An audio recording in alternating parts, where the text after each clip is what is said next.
बिस्मिल्लाहिर्रहमानिर्रहीम।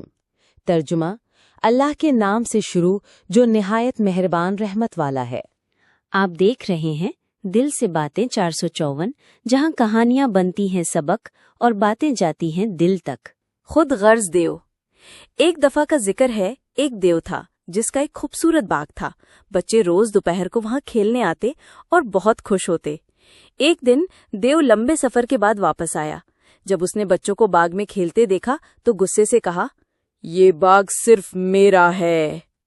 उसने एक ऊंची दीवार बनाई ताकि बच्चे अंदर ना आ सकें। मौसम गुजरने लगे, हर जगह बहार आ गई, फूल खिले, परिंदे चहचहाने लगे, लेकिन देव के बाग में नहीं। वहां सर्दी, खामोशी और वीरानी छाई रही। फिर एक सुबह देव ने बच्चों की हंसी सुनी। बच्चे दीवार में एक सुराख से वापस आ चुके थे।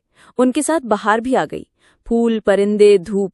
देव को अपनी गलती का एहसास हुआ। उसने दीवार गिरा दी और बच्चों को खुशामदीद कहा। उस दिन के बाद बाग हमेशा खुशियों से भरा रहा। सबक, असली खुशी बांटने में है, खुद गर्जी में नहीं। अगर कहानी दिल को लगी हो तो दिल से शेयर कीजिए और हाँ, सब्सक्राइब करना मत भूलिए।